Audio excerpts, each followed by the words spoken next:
One of my favorite authors, David Michie, just released his latest book, Instant Karma.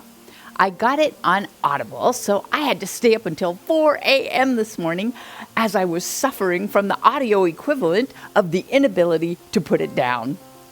David masterfully presents gentle, non-sectarian, Buddhist-based principles in the guise of everyday living. Instant Karma takes place in vignettes across the United States, originating with Lama Tashi, a Dalai Lama-like teacher outside of Boulder, Colorado, my old stomping grounds. Lama Tashi puts the light in delightful.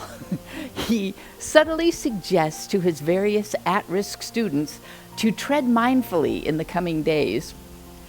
While teaching, he asks his students why we don't always behave generously to others. You don't have to be Buddhist to know of the law of cause and effect. Christians know it as you sow, so shall you reap. And who hasn't heard of what goes around comes around? The reason we're not constantly generous, he says, is because those consequences, or karma, isn't instant. But what if it was? Lama Tashi hints that that day is coming, and it does. One woman, on her way to the oncologist for her stage 4 cancer, rescues a bee drowning in water. She picks it up, watches it slowly get up, shake off the water, spread its wings, take a few tentative steps, and then fly away. At her appointment, she waits much longer than usual for the results of her scan because the doctor has to double and triple check to confirm her cancer has vanished. She saved a life, so her life was saved. A young professional is trying to make it in New York on a shoestring budget. But she gives $1 to the homeless man she walks by every Friday. Miraculously, she then receives a text that says she won the grand prize for the orangutan rescue trip that she contributed to just because she loved the cause. And it's a trip for 2 to Africa.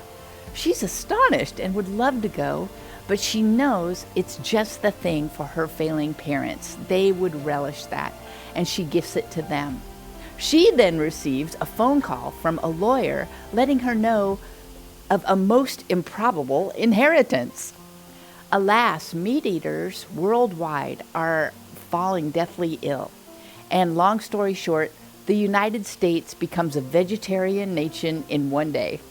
A foundation immediately springs up to sponsor farm animals to relieve the farmers of the expense of feed and care for all the animals who will no longer be killed. The foundation is soon to be overwhelmed by the positive response when a billionaire philanthropist volunteers to set up the infrastructure for the organization, and on and on. The whole outrageous concept really got me thinking.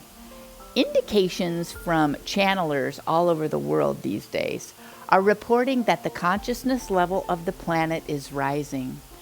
While we can't think of solutions to save our planet's vast and varied ills at our present level of consciousness, this is an example of a never imagined before solution that would change our world in a day. Isn't our karma just another way of looking at raising our vibration, living from a higher place, attracting more of those higher outcomes, and creating and sharing more love? For the strongest karma or effects, you need 4 conditions. An object, the recipient of your action, it can be you or anyone else.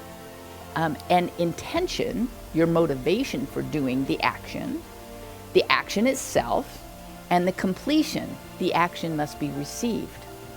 I can recall once a friend said to me when I was caring for my dad as his Parkinson's and dementia was progressing, that I was generating good karma for the future. But I really wasn't creating strong karma because I was mildly resentful of having Dad impinge on my lifestyle. My intention was not the highest. Just recently, though, I won some money and felt that how fun. I could just pass it on to 2 or 3 people without them knowing who sent it. I'm not desperate for money, lucky for me, and I could easily and happily gift it on. I don't know how the little windfalls were received, but that's okay. It makes my heart feel a little happier and fuller just thinking about it. I know if I received mysterious cash in the mail and a pretty card that says I'm thinking of you, I'd feel pretty good. Instant karma was, for me, a very interesting premise that opened my mind and heart. Plus, Lamatashi's oceanic benevolence was a treat to experience.